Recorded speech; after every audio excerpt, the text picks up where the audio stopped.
This is Arab Talk on KPOO 89.5 FM in San Francisco. This is Arab Talk with Jess and Jamal. I'm Jess Hannam. And I'm Jamal Dejani. Jamal, we have a great show today, and we're going to be covering all the updates from what is happening in Palestine, especially in Gaza, West Bank, and Jerusalem. As we're speaking right now, the Israeli military campaign of killing Palestinian civilians in Gaza continues unabated, despite the fact that Benjamin Netanyahu has announced within the last 24 hours that the Israeli military plans to, quote, scale back. Nobody knows what that means. However, what we do know is that the Rafah crossing continues to be closed. Food, medical aid, and supplies continue to be denied entry through the Rafah crossing, and over 37,000 Palestinians and hundreds of thousands of Palestinians are starving to death. The situation remains catastrophic, and I'd just like to remind our listeners, Jamal, the grand peace plan that came from Joe Biden and Antony Blinken a number of weeks ago continues to fall flat. There's no peace. There's only continuing genocide. So we'll be covering that together with the Forensic Investigation Group, which revealed that 6-year-old Hind Rajab's car, and this is really painful to say, Jamal, was struck 355 times by bullets by Israeli tanks. The investigation concluded that the Israeli tanks shelled the ambulance dispatched to rescue Hind, and that the Israeli tanks not only shelled this car that Hind was in, they also shot and killed 2 of the ambulance drivers.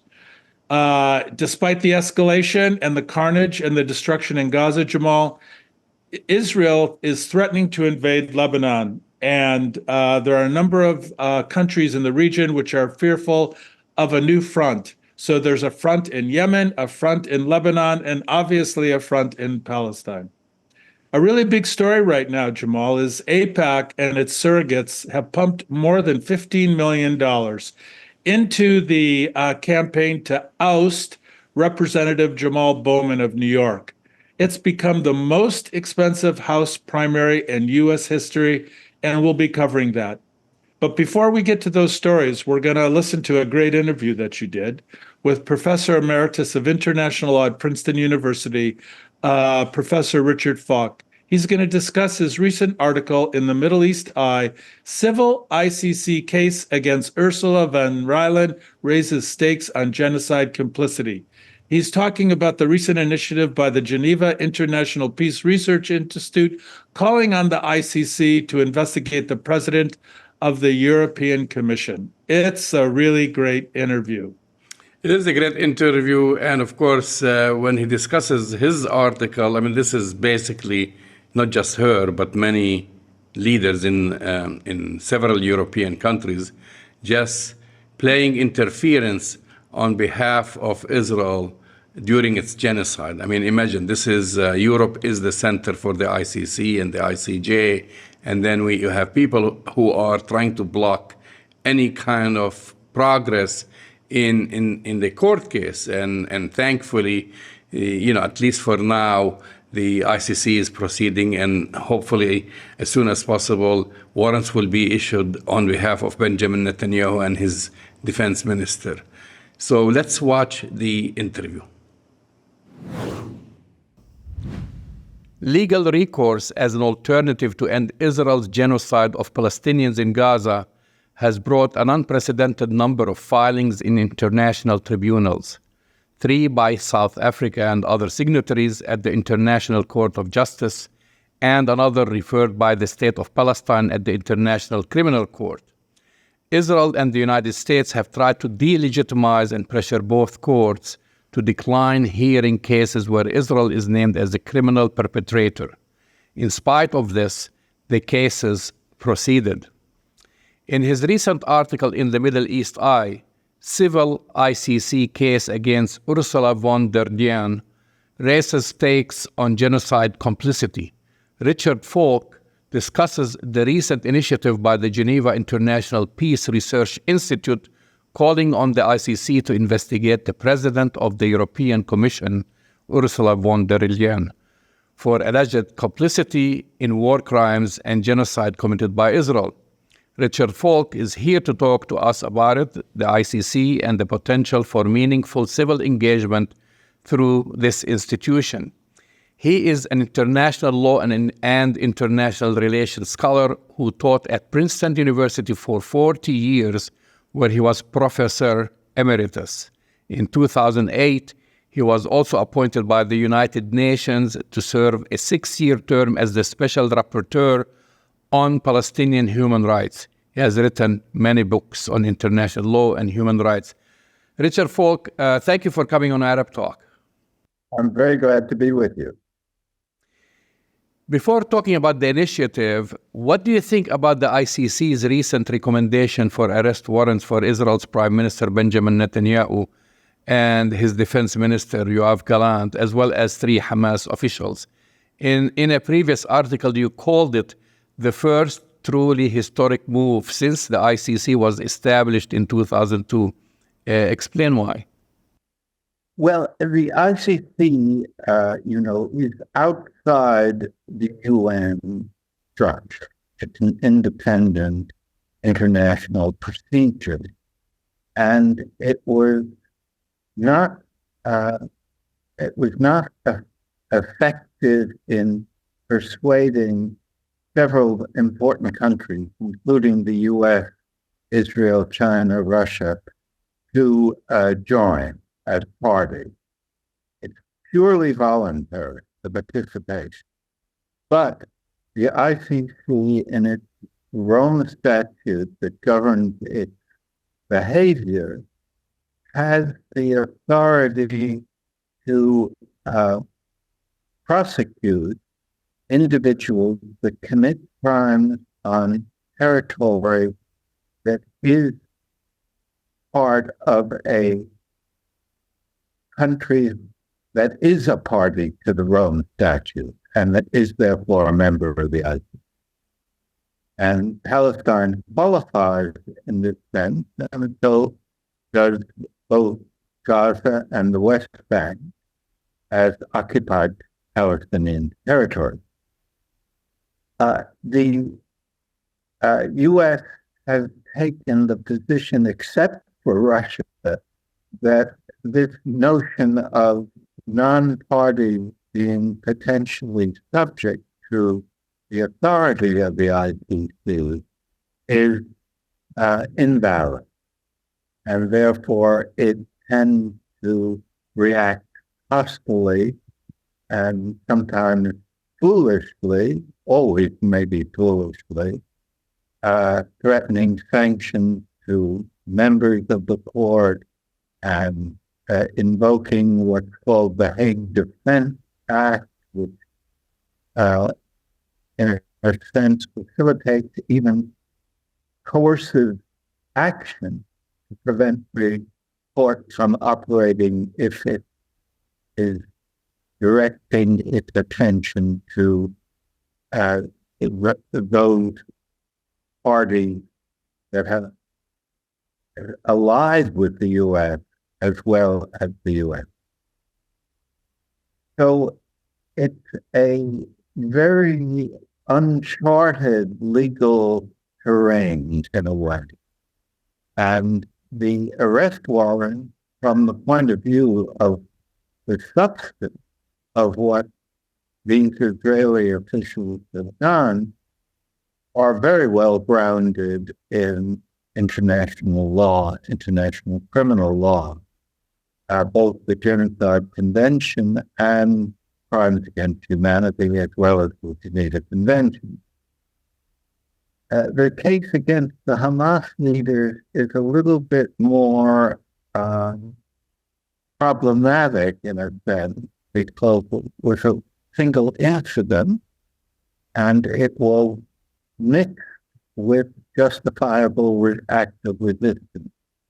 There's no doubt there were some war crimes committed, but it's not clear to what extent and whether they were attributable to the Hamas leadership. They may either have been rogue elements in the attack subversive element, or they may have been done by Islamic Jihad or other groups that were allied and participated in that.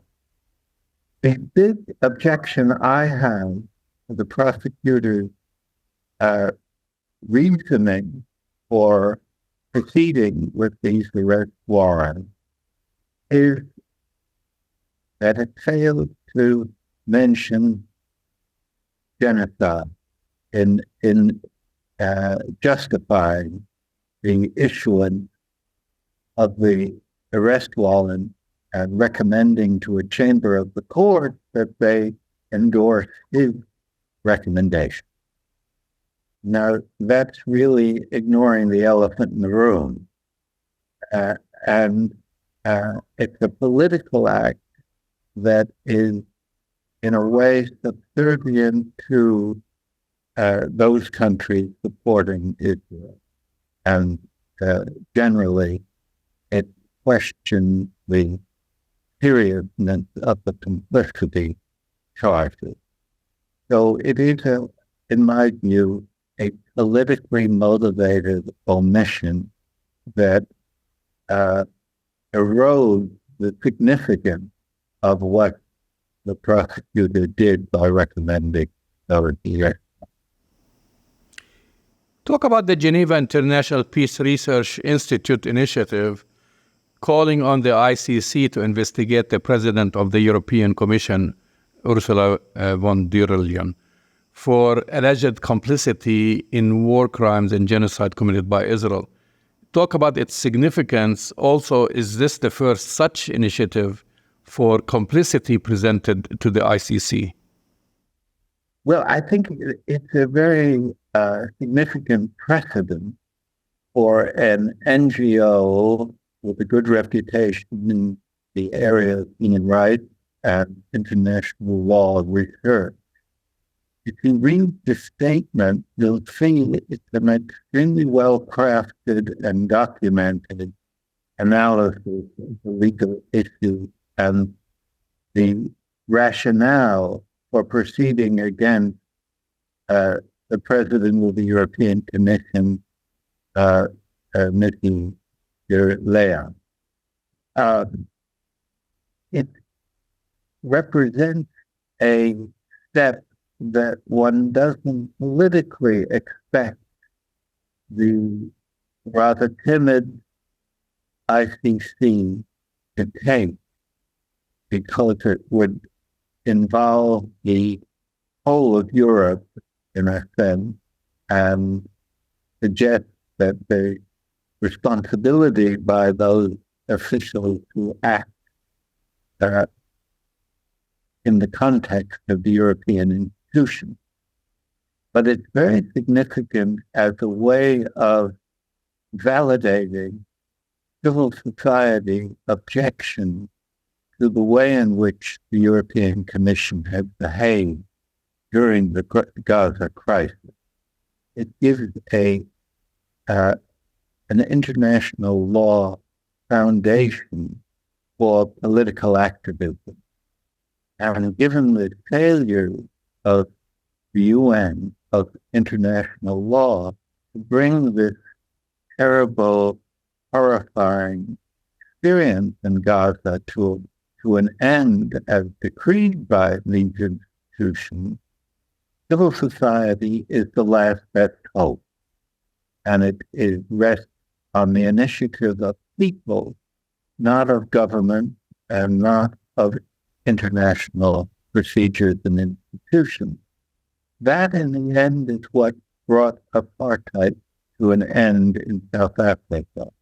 It was not the intergovernmental or UN initiative. It was the mobilization of pressure from below that led to these informal boycotts, and especially the cultural and sports boycotts, and other things that made South Africa into a pariah state. Israel, in my view, is inviting the same sort of outcome to its effort to coerce the Palestinian people into abandoning their right to statehood and self-determination. The future is uncertain, of course, and we have to wait and see what will happen. But Israel has done great harm to itself and indirectly to the Jewish people by the way it's behaved in this period since October 7th. You mentioned in your article that Israel delivers a lot of angry rhetoric and criticism against the ICC, as has the United States. Both have threatened members of the ICC, with Israel being exposed for spying and pressuring the institution since the State of Palestine was admitted in 2015. You state that Israel is very concerned about the court's decisions and that they have great consequence. Can you elaborate on this? It's a very interesting reality because on the one hand, Israel has consistently defied the outcome of international decisions directed at its behavior. And while I was special rapporteur, all the recommendations that I made for the implementation of international law were defied by Israel with no adverse consequence. So one must ask, why do they care if the International Criminal Court or some other body makes adverse decisions? They're not going to follow them anyway.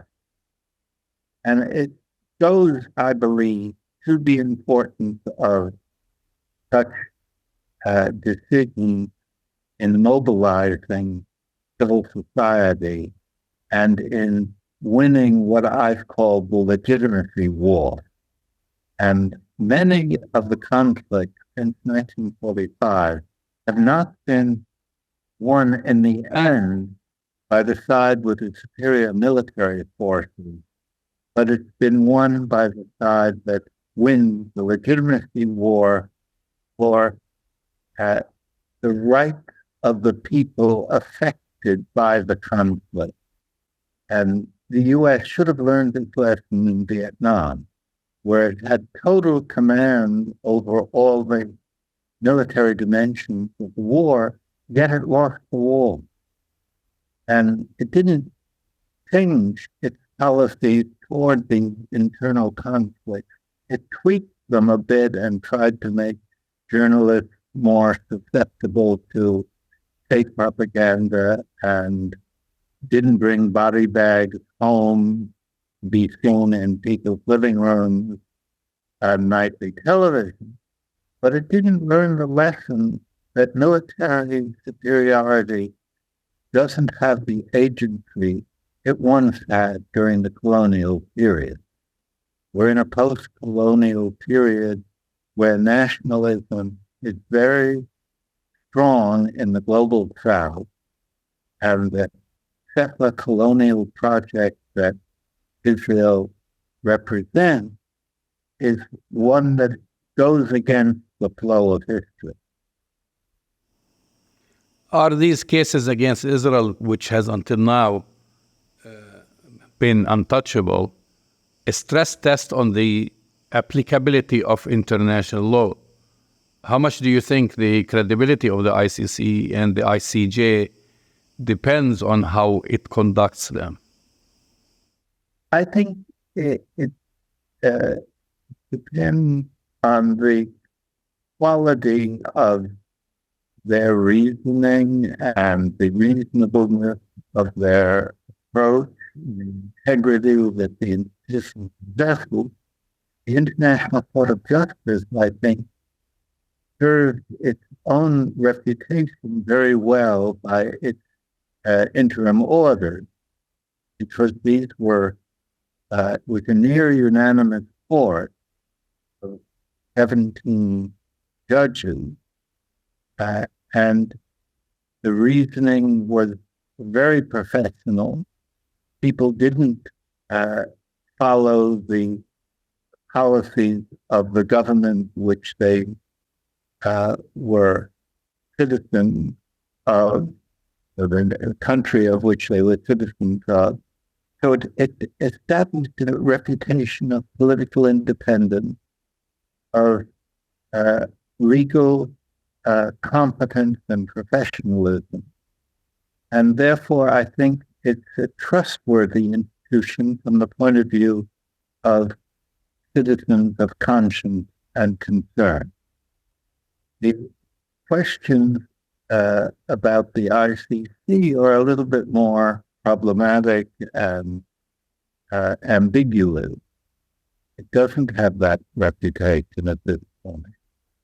And the reason, one of the interesting features of all of this is that international law has never been as flagrantly violated in a big international crisis as Israel has been doing in the last 8 months. At the same time, you've never had such a persistent effort to invoke international law as a ground of opposition to what Israel is doing. And it represents, I think, an indirect appeal to civil society, that only people can stop this process, that it hasn't worked the UN hasn't worked as it was promised to work. International law is not respected by the geopolitical actors, and Israel suffers no consequences by violating. So what is at stake is the legitimacy of what Israel is doing that is affected by these decisions by respected international institutions.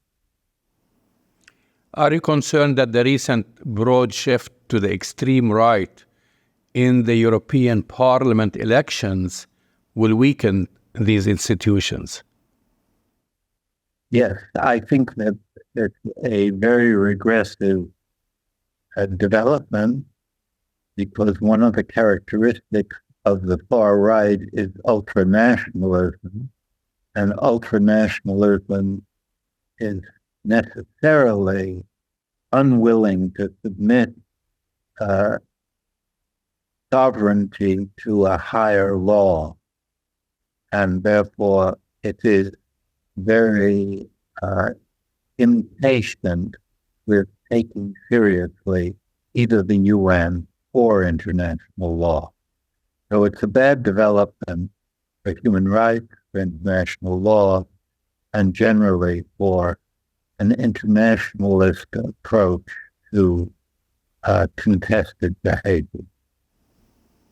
I had to have you read in the tea leaves, but do you think that these warrants will be issued? And if they are issued, I mean, here we have Benjamin Netanyahu, who would be basically served with a warrant because of his war crimes, invited to the United States to address a joint session of Congress.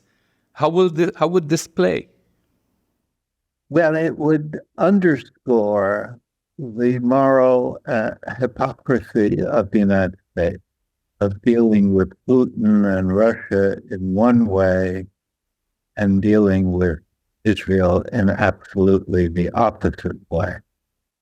And that would damage the reputation, which has already been damaged seriously by the way in which the U.S. manipulates the so-called rule-governed world. And I think it would have a significant effect, hopefully.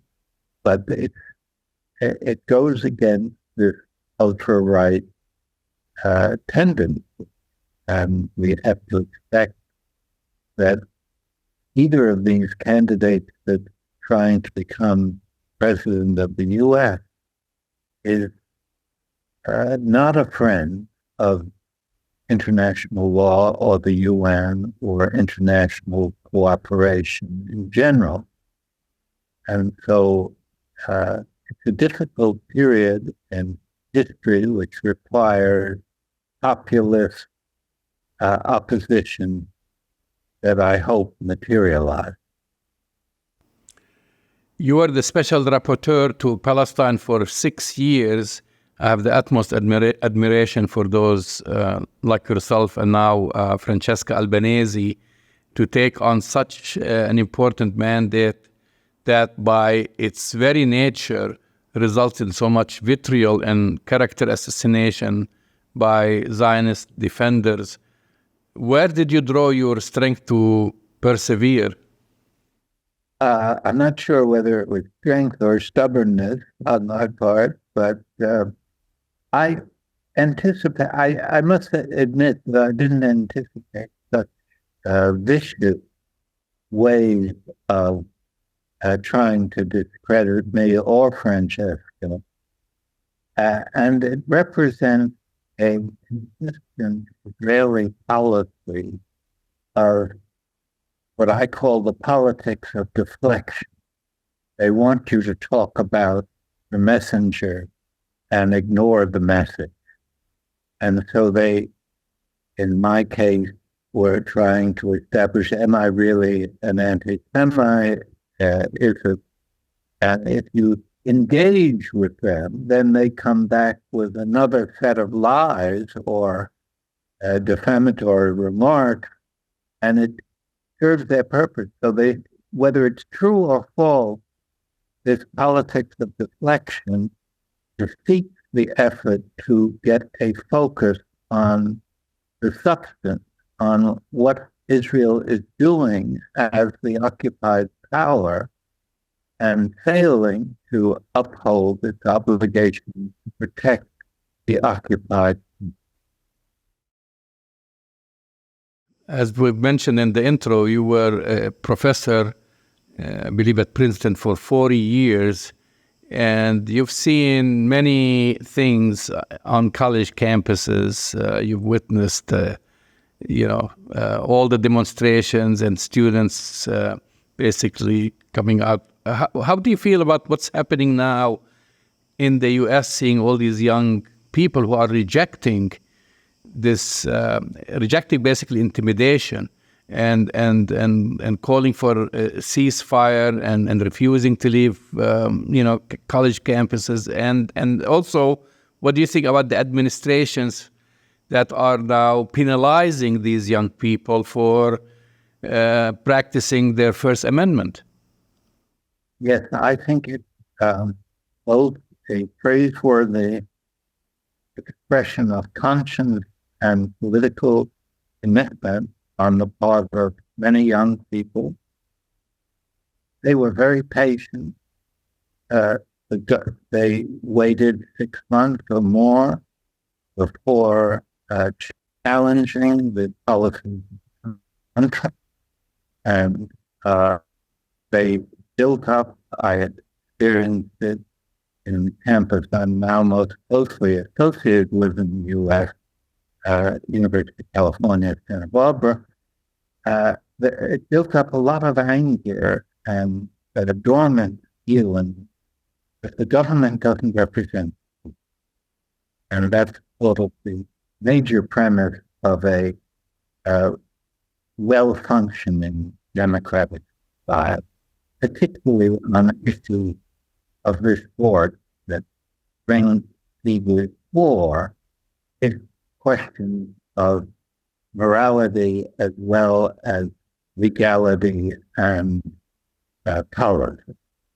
And I find it shocking the way university administrators in so many of the leading colleges and universities have been forced either to resign or they have succumbed to what I call donor pressure and acted in a way that discourages the exercise of academic freedom, which I regard as essential to a good educational experience in a democratic society.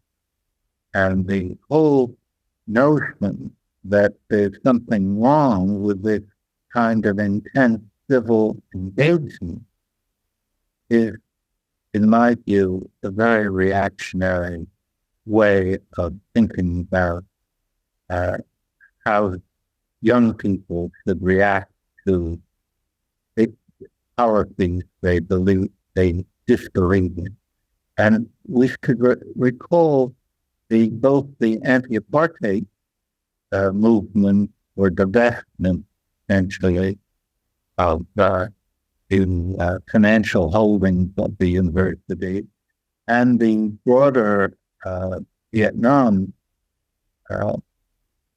protest movements that were triggered by conscripting a lot of young people to fight in a war that made no sense, and where there were heavy casualties. And the people that favored the war said it wasn't lost in Vietnam, it was lost in the living room of America. That's not true, but it's an interesting way of interpreting the failure of foreign policy over a period of a decade. And we can't learn those lessons because of the power of the military-industrial media complex that is rooted both in the arms industry, the private sector, and in the government bureaucracy, which has been militarized ever since World War II, and where there's never been any period of genuine demilitarization. And no democracy can well survive a period with prolonged militarization. That was one of the things that the founders and the drafters of the original Constitution understood, that there had to be long intervals of peaceful governance and peace-mindedness on the part of the leaders to sustain democratic society. What we have is a plutocracy, not a democracy. Richard Falk, it was a privilege talking with you. Thank you for coming on Arab Talk. I was very happy to talk with you and appreciate your question. That's the voice and the face of Professor Emeritus of International Law at Princeton University, Professor Richard Falk. It's a very compelling analysis, Jamal, that Professor Falk is giving us. He's basically talking about European leadership, despite the ICC, despite the ICJ, despite international law, continues to interfere and offer cover for the Israeli government and the Israeli military and the war crimes that they're being accused of and committing in Palestine right now. It's a very compelling analysis. It is. And of course, has experience. It was very humbling talking to him. I mean, he talked in general, not just about that, but also about the genocide in Gaza, the U.S. role, total, basically, hypocrisy. That's the ongoing hypocrisy, to say it mildly. But also remember, he served as the Palestine-Israel rapporteur for many years before that, and also witnessed what's going on in the West Bank and Gaza, came under attack himself, just like what we're witnessing now that is happening to the current rapporteur, who we've had also on the show, Francesca Albanese. So he brings a lot of knowledge to this. Moving on to the next story, Jazz, as you've in your intro, an Israeli tank from a very close distance, and this is done, forensic evidence here, basically killed, 6-year-old Palestinian girl Hind Rajab and her entire family at a close distance. They were very visible. Who was traveling in this car, which was basically a family traveling together, and the initial shell directly hit hit the car, and then they opened fire. They opened fire from machine guns. It wasn't just enough to shoot a shell at the car, but then they opened fire. Over 355 bullets riddled the car, like totally, I assume people went and counting hole by hole, bullet by bullet.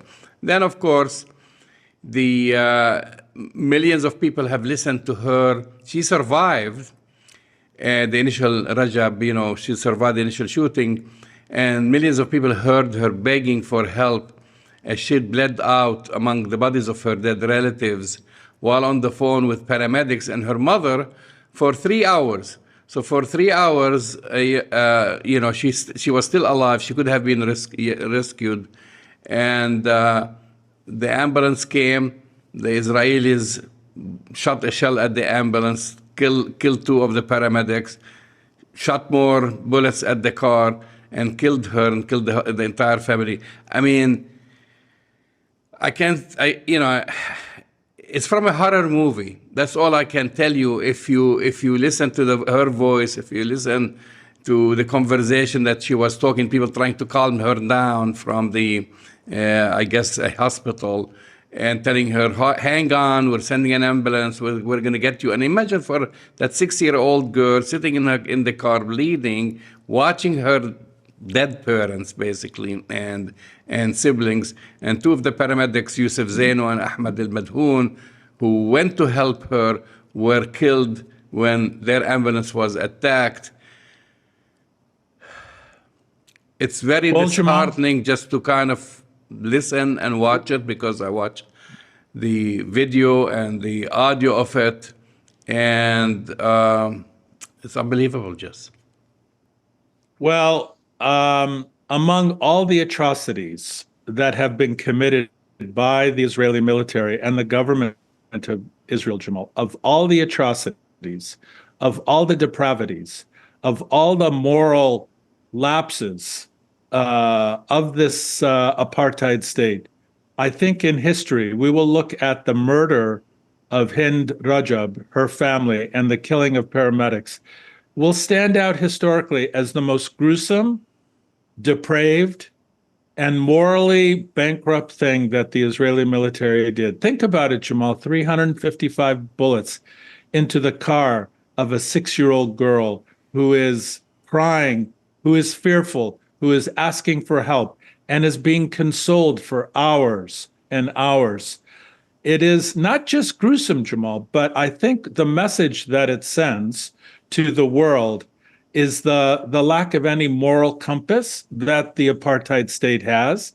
This is why, Jamal, when we think about the claim that South Africa made against Israel for genocide and crimes against humanity, if there's one image and one story that stands at the front of the depravity that the apartheid state is committing in Gaza and in Palestine, it's the murder of Hind Rajab.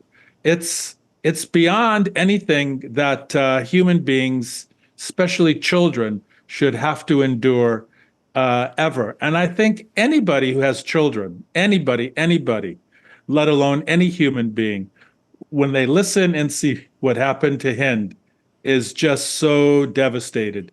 Her memory will live forever, Jamal, at the hands of this brutal, brutal murder that the Israeli military committed. It's gruesome.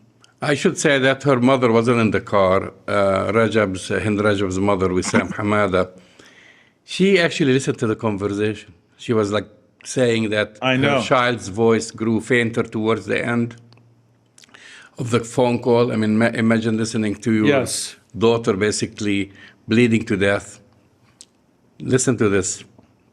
It took 12 days before Palestinian paramedics and Rajab's family to manage to reach the site of the attack in Gaza City, in the northern part of basically of the enclave. Anyone who approached the car, they were shot at. Was shot. So for 12 days, their bullet-ridden and charred bodies remained in the car. It took 12 days, and this is what her mother said in an interview, and because she was talking to her, I told her, it's okay, wipe your mouth, I'll wash it, my sweetheart. She agreed. She wiped her sleeve, and the voice disappeared. It was exactly 7 p.m. The voice disappeared completely.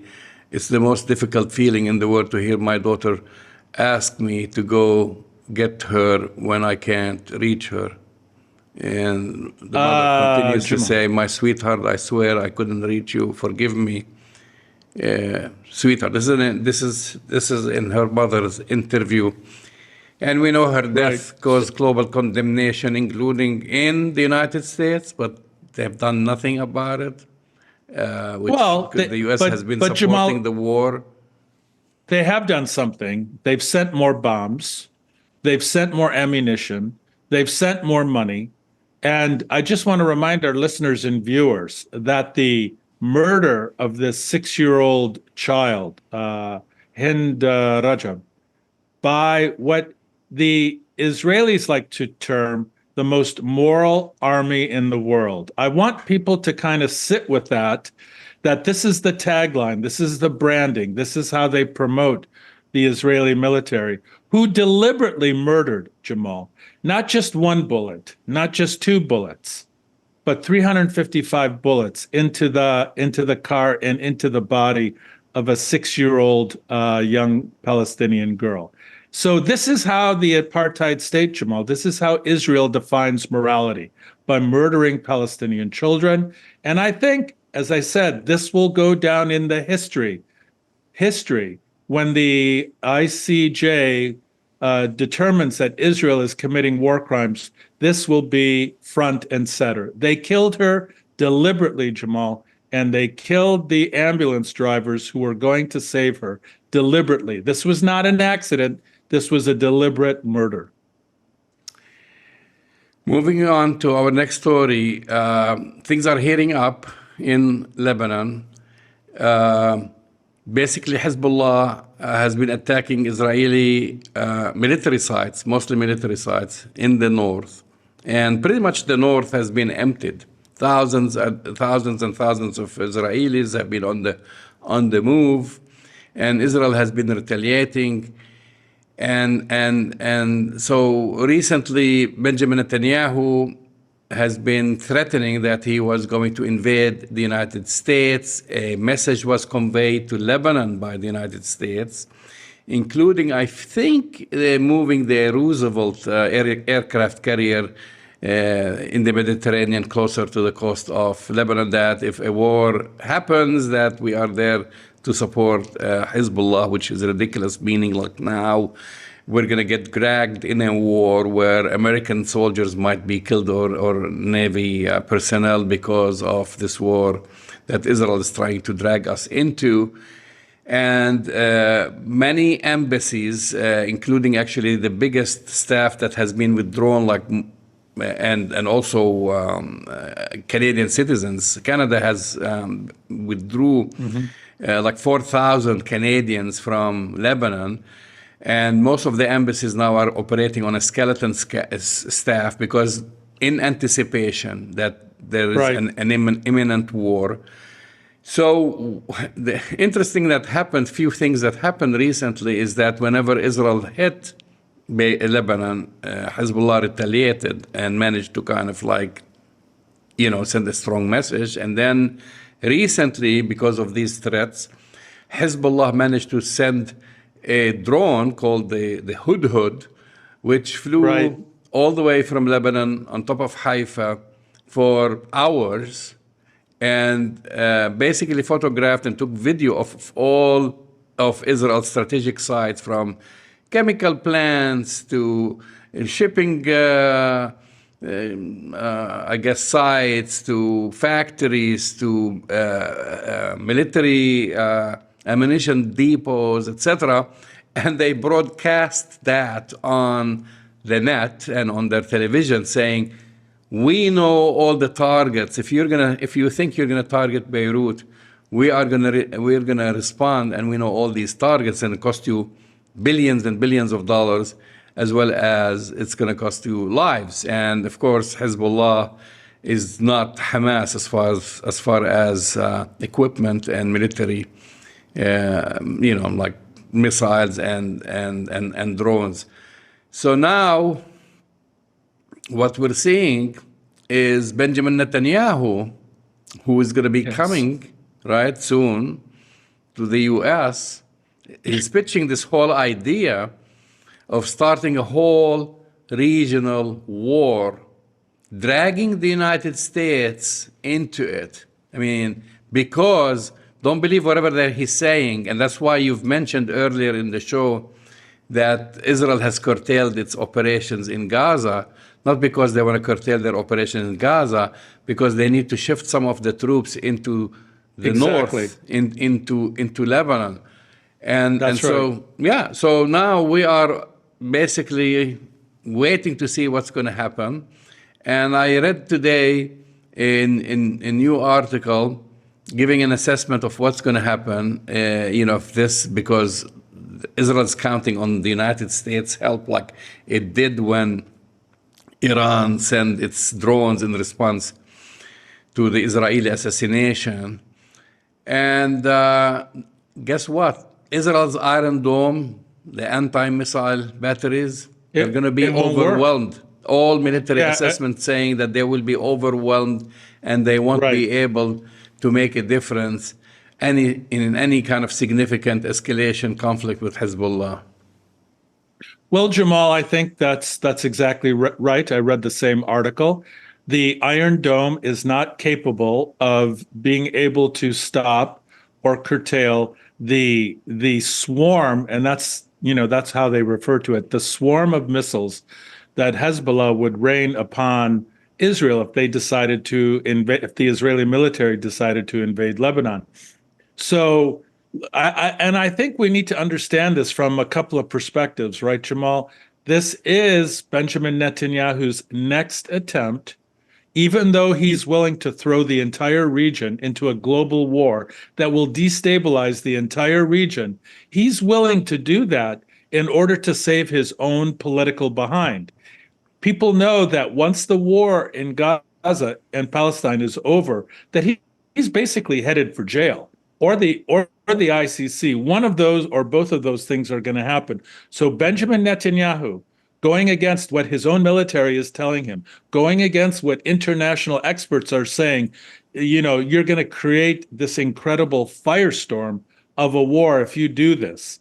He's going to go forward with it. And let's not forget, Jamal, let's not forget that you have Yemen as yet another front that is being fought right now. So the United States is doing this calculation, Jamal. Benjamin Netanyahu wants to put the entire region on fire, which, by the way, is the goal of the Israeli government right now, and they're right-wing extremists. They really believe that if they lay waste to the entire region, this will help with the kind of apartheid regime strategic goals.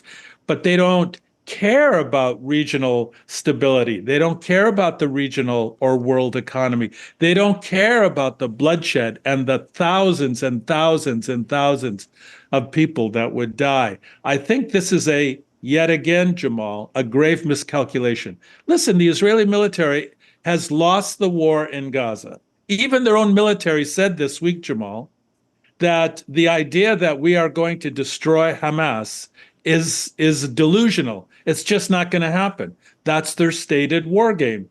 So Israel will make yet another miscalculation and drag the entire world into this destabilization that will kill tens of thousands of people in order to keep one person, Jamal, Benjamin Netanyahu, in power. It's not just bizarre. It's sickening because guess what? The United States will go in kicking and screaming, and they will protect and support the Israeli military. It's bizarre. It's totally bizarre. It's totally bizarre to invite Benjamin Netanyahu, basically, who has been named as a war criminal by the ICC, yes, to a joint session of Congress. It's really criminal And I don't know if we have the time to talk about him basically chastising the United States for holding weapons, lecturing like here he is, the great Winston Churchill is saying like, give me the weapons, I can finish the job. Well, you know what the job he's talking about, number one, comparing that situation to London, which was getting blitzed by the Germans every day as if Hamas has planes flying over Tel Aviv, blitzing it and so forth. And then to finish the job, basically kill all Palestinians around. But that's a whole different story. Yeah. But on the subject itself, Israel has about 10 Iron Dome batteries. That's why they are freaking out. And each one with 4 individual launchers. Hezbollah, with all military assessments coming, they can launch up to 3,000 missiles per day, and they can sustain this for a minimum of 4 weeks. Think about it, 3,000 missiles per day, long-range missiles. For 4 weeks, they can sustain it without getting replacement from Iran. And these are upgraded missiles, and their capabilities. This is what has triggered the warnings about the threat, basically to Israel. And then when I mentioned that drone that they've sent, the drone that mapped out all strategic sites in Haifa and the surrounding areas, well, one of the sites is Israel's entire electrical grid and internet grid, prompting the head of, it's called Noga, that's their company, kind of like compared to PG&E right, or something like this, that the head of Noga, his name is Shaul Goldstein, who manages Israel's electrical systems, warned, we are not ready, and I'm quoting from him, for a real war. We live in a fantasy world, in my eyes, uninhabitable, like that what Israel would become uninhabitable after 72 hours without power. You look at all of our infrastructure, the optical fibers, the ports, and I won't go into the sensitive things. We are not in a good place. And he was pleading with Netanyahu and other, his military commanders, I guess, to reconsider starting a front with Hezbollah. So if they're going to go into that, and that's why the U.S. and if President Biden wants to drag the United States and for yet another war that we're going to get involved, a losing war, it's going to be horrible for our economy, horrible for the American people, and not to mention that American lives will be lost because of this. Then for what? Well, again, to appease a war criminal. Yeah, and not to get too much into the weeds about this, but I think this is an important point. When Iran was sending its missiles into the apartheid state, into Israel recently, in response to being attacked by the Israelis, when its embassy was attacked, and they responded. The United States, because it has a defense system in Jordan and in Iraq, they were able to help the Israelis by shooting down these missiles. Guess what, Jamal? The United States has no defensive weapons between the north of Israel and Lebanon right now. So the idea that the Americans can somehow do something, or the Jordanians can somehow do something, is delusional. That this is a much more profound threat to the apartheid state. Their own military realizes it. The civilian leadership realizes it. It seems like the only people that are willing to do this, Jamal, are Benjamin Netanyahu and his now extremist right-wing war cabinet with Ben-Gvir and Smotrich. I think they're headed, I don't want to predict, Jamal, but if they do choose to do this self-destructive act, we're going to see something unlike anything we've seen in the modern era in terms of destruction. And our next story, and anything we haven't seen in the modern era of American politics and elections, Jess, and this is going to happen on Tuesday. So by the time this show airs, the results will be out, so we're not going to talk about the results. But think about it, and I'm talking about Jamal Bowman and the AIPAC is spending millions and millions of dollars to unseat him because he just happens to be one of the congresswomen who objects to Israel genocide and does not want to send more weapons to Israel. So the voters in New York 16th district will go on Tuesday to vote for in what has become the most expensive House primary in U.S. history, the race between Bowman and his challenger, George Latimer, which has been very ugly, basically race beset by accusations of anti-Semitism. Of course, that's the easy way to go after Bowman and racism. Of the almost $23 million that has been spent on ads Unbelievable. so far. Unbelievable. More than 15 million has come from AIPAC and pro-Israel groups in a bid to oust the Democratic incumbent, Jamal Bowman.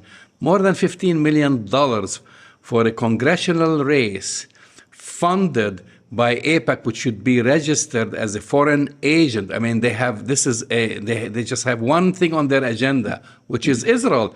It's not the people who live in New York District 16th. They couldn't care less about the economy, about healthcare, about education, about anything else. It's just because he's just saying no to genocide, that's one thing, and he's saying ceasefire. Those are the two words that they're pouring more than $15 million to unseat him, and it is the most expensive. This has never happened before. We're not talking about a presidential race. We're not talking about even a race in the Senate. This is just like a congressional district race to unseat Jamal Bowman.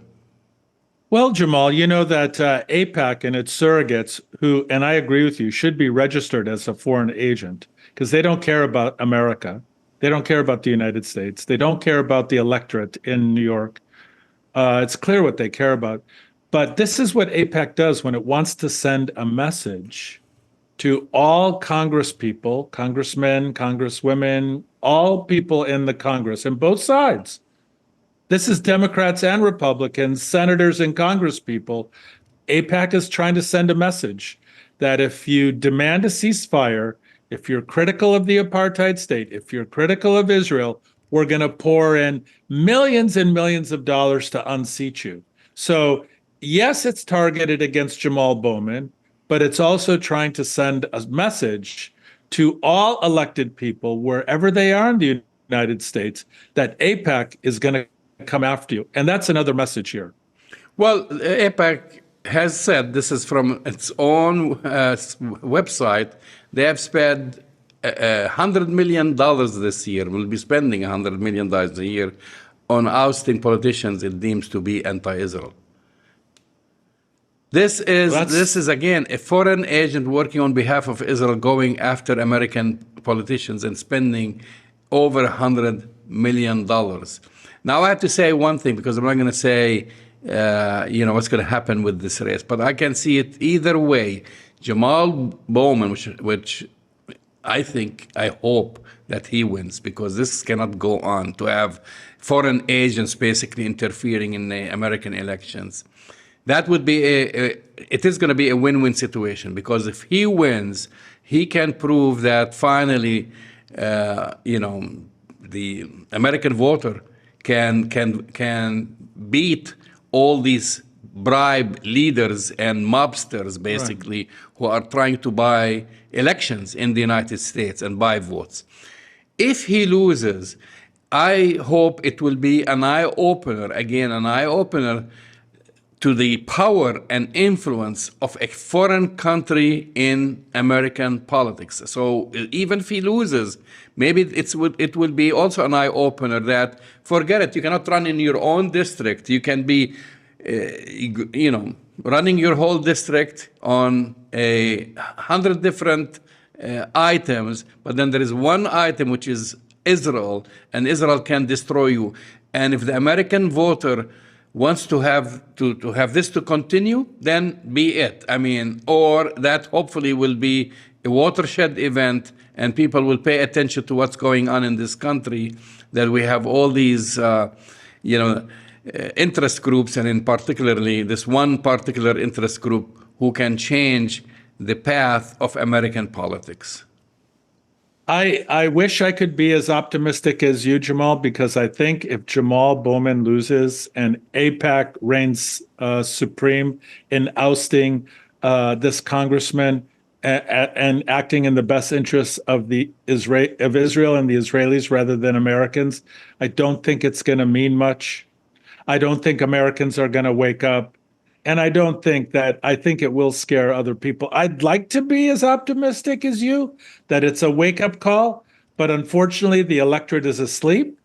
And equally unfortunately, we're getting ready for a second term of Donald Trump. And I'd like to be more optimistic, but let's see what happens. You've been listening to Arab Talk on KPOO San Francisco, 89.5 FM. Go to our website, arabtalkradio.com, to download the latest shows, and we'll talk to you next week. See you next week.